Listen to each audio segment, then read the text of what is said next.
बिस्मिल्लाहिर्रहमानिर्रहीम। रब्बी ज़िदनी इल्मा। Dear students, अस्सलामु अलैकुम वरहमतुल्लाहि वबरकातुहू। Welcome again to simple and smart English with Mazhar.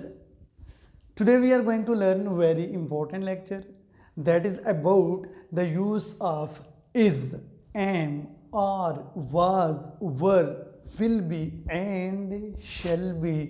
इससे पहले हमने यूजेज से मिलता जुलता सीखा था, लेकिन उसके साथ क्या होता था कि इज़ है तो उसके साथ टू आता था, वाज है तो टू आता था, आर है तो टू आता था, एम है तो टू आता था और वर है तो टू आता था। लेकिन ये टू के बगैर यूजेज है। अक्सर ये चीज़ आपको इरिटेट करती है कि इनका ताल्लुक़ किसी टेंस के साथ है। पहली बात तो ये होगी। दूसरी चीज़, इनको हमने कब और कहाँ एक्सप्रेस करना है, इसकी सबसे पहले मैं एक वजह बताना चाह रहा हूँ आपको कि ये यूजेज हम उस वक्त एक्सप्रेस करते हैं जब आप वर्ब को डिफ़ाइन करते हैं इस तरह से। इनके verb is a word that is used to express an action और स्टेट ऑफ बीइंग। अब जो स्टेट ऑफ बीइंग है उसको एक्सप्रेस करने के लिए हमारे पास ये यूजेज आ गए हैं। अब देखते हैं इन यूजेज का इस्तेमाल हमने कैसे करना है। सबसे पहले मैं यहाँ पे आपको कुछ बताना चाह रहा हूँ कि अगर आप देखें इज़, एम, आर, उसके बाद अगर आप देखें वाज और वर, उसके बाद हमारे पास क्या है, शैल बी और विल बी। शैल बी और विल बी, शैल बी और विल बी। अब इज़, एम, आर देखें, वाज, वर देखें, शैल बी और विल बी देखें, तो इन यूजेज को हम इस लेक्चर में कैसे इस्तेमाल करेंगे, किस चीज़ को बयान करने के लिए इस्तेमाल करेंगे, आपने याद रखना है कि हम इन यूजेज को एक्सप्रेस क्या करने के लिए, to express state, to express state of being, इनके स्टेट, या फिर आप कह सकते हैं प्रेजेंस ऑफ एनीथिंग, इनके एग्जिस्टेंस ऑफ एनीथिंग। तो हमने किसी चीज़ की प्रेजेंस को, किसी चीज़ की लोकेशन भी आप कह सकते हैं, किसी चीज़ की स्टेट को या उनकी हालत को या मौजूदगी को या पोजीशन को एक्सप्रेस करने के लिए हम किस चीज़ का इस्तेमाल करेंगे, इज़, एम, आर, वाज, वर और will B and shall be. अब मैं यहाँ पे पोजीशन भी लिख देता हूँ और अगर आप कहें तो मैं यहाँ पे लोकेशन भी लिख देता हूँ। बेसिकली ये सारे एक दूसरे से मिलते जुलते हैं। लिखने का वर्ड मतलब ये है कि ताकि आपको थोड़ा सा मज़ीद क्लियर हो जाए। अब देखते हैं कि is, am, are, was, were, will be और शैल बी क्या ये सिर्फ यहाँ पे ही इस्तेमाल होते हैं? नहीं, क्योंकि जो आपको चीज़ इरिटेट करेगी इनको समझने में वो बेसिकली ये है कि इसका इस्तेमाल हम कहाँ कहाँ देखते हैं। अब देखें हमारे पास प्रेजेंट कंटिन्यूस टेंस देखें, अगर आप प्रेजेंट कंटिन्यूस टेंस में भी हमारे पास क्या है, इज़, एम, आर। उसके बाद आप पास्ट कंटिन्यूस में देखें तो उधर भी हमारे पास क्या है, वाज और वर। और अगर आप फ्यूचर कंटिन्यूस में देखें तो उधर हमारे पास क्या है, विल बी और शैल बी, विल बी और शैल बी। अब ये बेसिकली जो मैंने लिखे हैं ये देखें आप, प्रेजेंट कंटिन्यूस में भी इज़, एम, आर आता है, पास्ट कंटिन्यूस में भी वाज, वर आता है और फ्यूचर कंटिन्यूस में विल बी और शैल बी आता है। इधर भी आज हम यही सीखने जा रहे हैं, लेकिन फ़र्क क्या है कि इधर जब आएंगे तो हम क्या करेंगे, V4 यूज़ करेंगे। ये याद रखना, V4, यानी कि इनके फ़ौरन बाद V4 आ जाएगी। और दूसरा फिर हम क्या करते हैं कि जब हम प्रेजेंट इंडेफिनिट टेंस हो गया, प्रेजेंट, पास्ट और फ्यूचर, इनके जो इनडेफिनिट टेंसेस हैं, इनके जो इनडेफिनिट टेंसेस हैं उस वक्त भी हम यूज़ करते हैं किसका, किसका इस्तेमाल करते हैं हम? अगर आप देखें तो हम इस्तेमाल करते हैं इज़, एम, आर। पास्ट के लिए हम करते हैं वाज और वर। फ्यूचर के लिए हम करते हैं विल बी और शैल बी। लेकिन फ़र्क ये है कि इनके बाद हमारे पास आ जाती है V3, यानी कि वर्ब की तीसरी फॉर्म आ जाती है। क्योंकि जब आप इज़, एम, आर देखें तो इसका मतलब ये नहीं है कि ये सारे प्रेजेंट कंटिन्यूस में यूज़ होंगे। अब इज़, एम, आर का जो यूजेज है हमारे पास यहाँ पे अभी तक हमें 3 जगहों का पता चला है। एक तो वो चीज़ पता चली है कि ये प्रेजेंट कंटिन्यूस में भी आते हैं, लेकिन जब प्रेजेंट कंटिन्यूस में आते हैं तो उस वक्त हम वर्ब की फोर्थ फॉर्म इस्तेमाल करते हैं। यही यूजेज जो है प्रेजेंट इंडेफिनिट टेंस में भी आता है, लेकिन किस सिचुएशन में आता है? पैसिव में। ये याद रखना है आपने, किस में आता है? पैसिव में। यानी कि पैसिव जब आप इन टेंसेस का बनाते हो तो उस वक्त हमें इज़, एम, आर की ज़रूरत पड़ती है, लेकिन उसके साथ V3 आता है। उसके बाद वाज और वर की ज़रूरत पड़ती है। जब आप पास्ट इंडेफिनिट टेंस का पैसिव बनाते हो उस वक्त हम V3 लिखते हैं। इसी तरह विल बी और शैल बी जब फ्यूचर इंडेफिनिट टेंस का पैसिव बनाते हैं तो उस वक्त हमें इनके साथ V3 का इस्तेमाल करना पड़ता है। अब ये 2 चीज़ें आपको क्लियर हो गई होंगी। अब तीसरी चीज़ वो बेसिकली ये है कि जिस तरह हमने रिसेंट पास्ट में हमने पढ़ा है, किसका यूजेज पढ़ा था? इज़ टू, एम टू और आर टू। उसके बाद हमने क्या पढ़ा था? वाज टू और वर टू। अब देखें is to, M to, are to, was to, were to. देखिए यहाँ पे कंडीशन क्या है कि आगे क्या आ जाएगी? V1 आ जाएगा।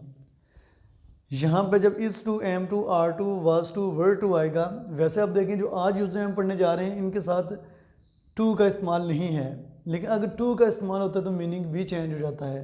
यानी कि किसी काम को करना है, वो मैंने अपनी लास्ट वीडियो में, जो सेकंड लास्ट वीडियो थी, उसमें डिटेल के साथ मैंने आपको ये तमाम चीज़ें अच्छे तरीके से बता दी थी, समझा दी थी।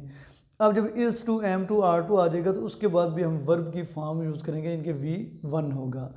अब देखें कि यहाँ पे जो हमने यूजेज पढ़े हैं किसके, कि is, am, are, was, were, shall be और विल बी, ये आपको कहाँ कहाँ मिल सकते हैं हमें आज पता चल गया है। ये हमें 4 मुख्तलिफ जगहों पे मिलेंगे। एक तो हमें कंटिन्यूस टेंसेस में मिलेंगे, वो प्रेजेंट कंटिन्यूस हो, पास्ट कंटिन्यूस हो, फ्यूचर कंटिन्यूस हो। दूसरा ये हमें मिलेंगे present indefinite tense, past indefinite tense और फ्यूचर इंडेफिनिट टेंस, लेकिन एक्टिव में नहीं। हरगिज़ आपने ये चीज़ भूलनी नहीं है, सिर्फ पैसिव में। तो पैसिव में जब हमें मिलेंगे उस वक्त उसके रूल क्या होंगे? उसके बाद V3 होगी।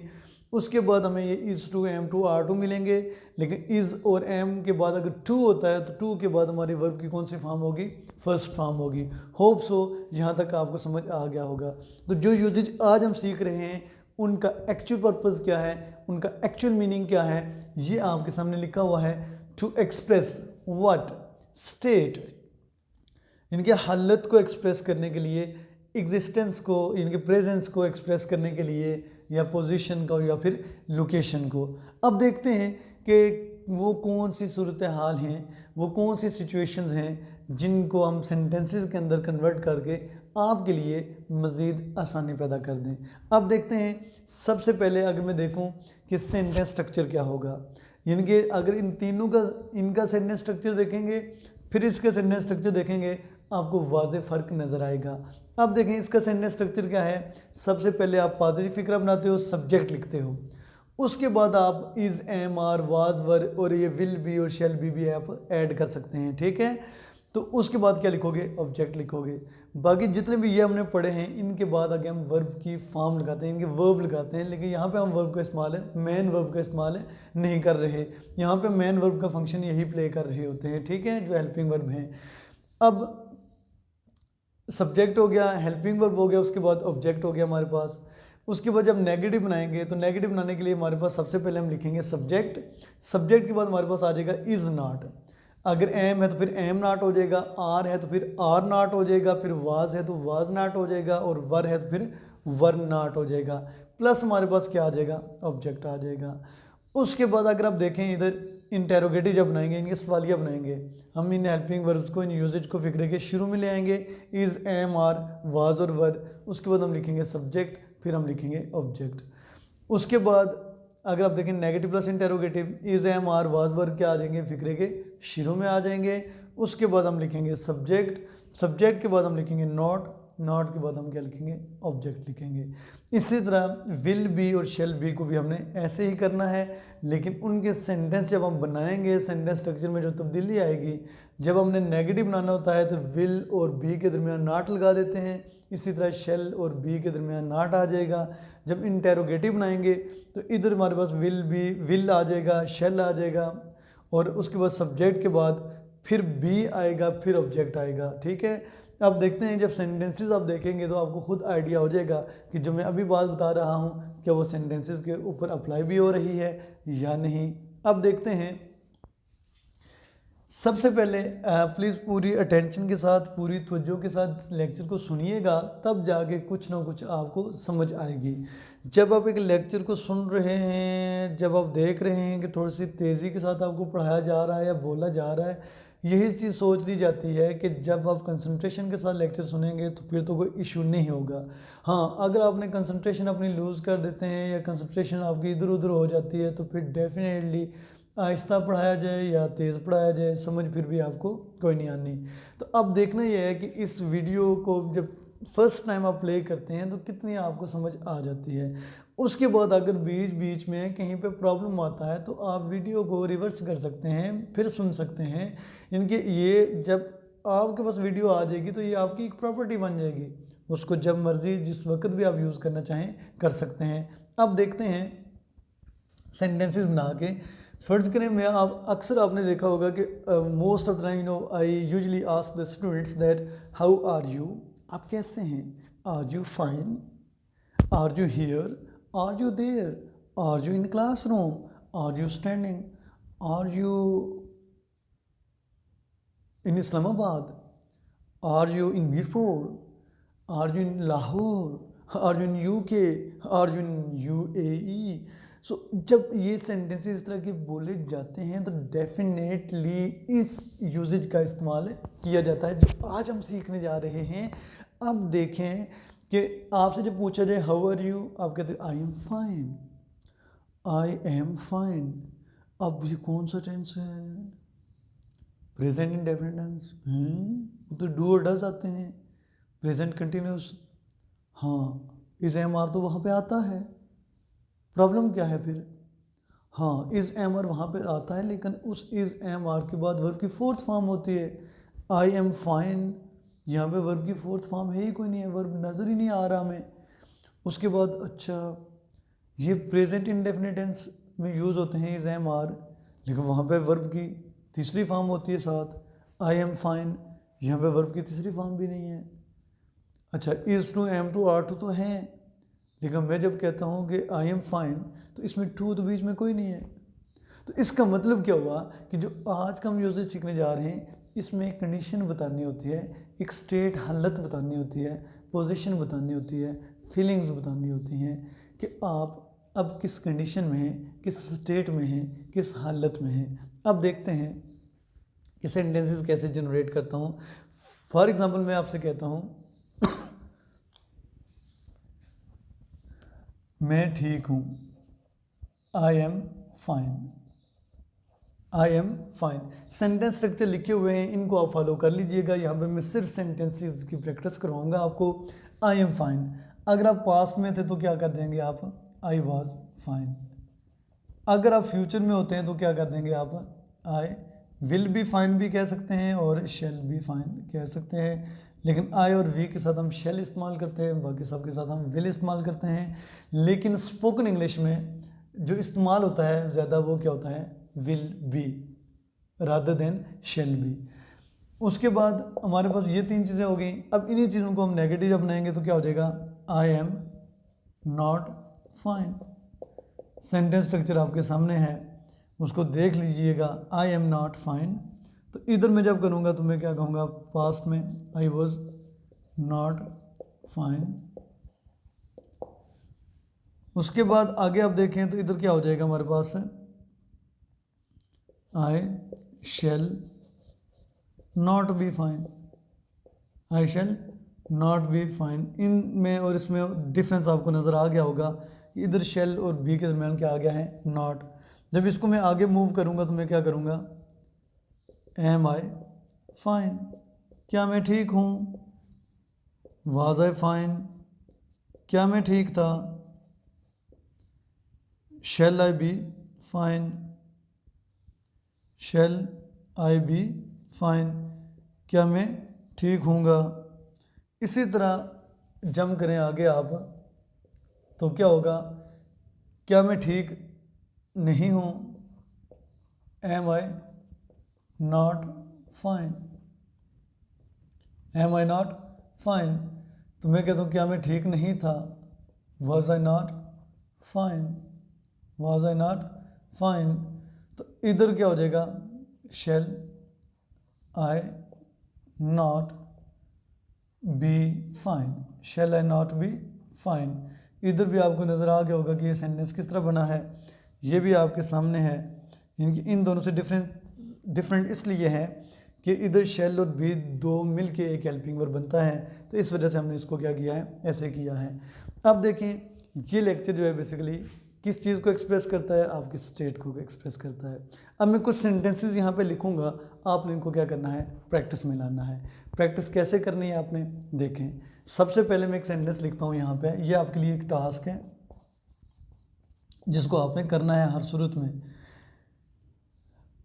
मैं दफ्तर में हूँ, मैं दफ्तर में हूँ। अब खुद सोचिएगा, मैं दफ्तर में हूँ, मैं दफ्तर में नहीं हूँ, क्या मैं दफ्तर में हूँ, क्या मैं दफ्तर में नहीं हूँ। एक तो ये चीज़ आपने देखनी है, जब मैं कहूँगा मैं दफ्तर में हूँ, इट मीन्स कि पूछ रहा है कोई बंदा मुझसे कि वेयर आर यू, आप कहाँ हो, आप कहाँ हो, वेयर आर यू। तो मैं कहता हूँ मैं दफ्तर में हूँ। अब मैं दफ्तर में हूँ इसकी इंग्लिश आपने बनानी है। उसके बाद हमारे पास आ जाता है दूसरी चीज़। अब दूसरी चीज़ हमारे पास दूसरा फिक्रा कौन सा है, मैं कहता हूँ वो दुकान पर है, वो दुकान पर है। तो यहाँ से भी आपको पता चल जाना चाहिए, यहाँ पे भी लोकेशन की बात हो रही है और यहाँ पे भी किसकी बात हो रही है, लोकेशन की बात हो रही है। अब यहाँ पे मैं लिखता हूँ वो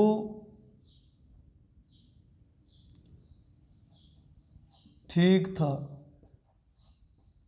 वो ठीक था। अब यहाँ पे देखें हालत की सेहत के हवाले से पूछा जा रहा है, इनके स्टेट के बारे में पूछा जा रहा है कि आपकी जो सेहत की कंडीशन है या आपकी जो फीलिंग्स हैं वो क्या हैं, क्या थी। तो हमें पता चला कि वो ठीक था, तो वो ठीक था इसकी इंग्लिश क्या होगी। अच्छा जी, उसके बाद नेक्स्ट हमारे पास आ जाता है, मैं कहता हूँ हम कल यहाँ होंगे, हम कल यहाँ होंगे, हम कल यहाँ होंगे। तो देखें हम कल यहाँ होंगे, तो इसका मतलब है कि इसका सेंटेंस तो मैंने नहीं बनाया पहले, लेकिन ये अभी बना हुआ है, इसको आप फॉलो करेंगे तो ये आपका हो जाएगा। हम कल यहाँ होंगे, तो ज़ाहिर बात है आपको पता होना चाहिए। मैं आपसे पूछता हूँ where will you be tomorrow, where will you be tomorrow, आप कल कहाँ होंगे, हम कल यहाँ होंगे, राइट। उसके बाद आगे मैं मज़ीद जंप करता हूँ नेक्स्ट सेंटेंस की तरफ। नेक्स्ट सेंटेंस को जब आप बनाएंगे तो मैं आपसे पूछता हूँ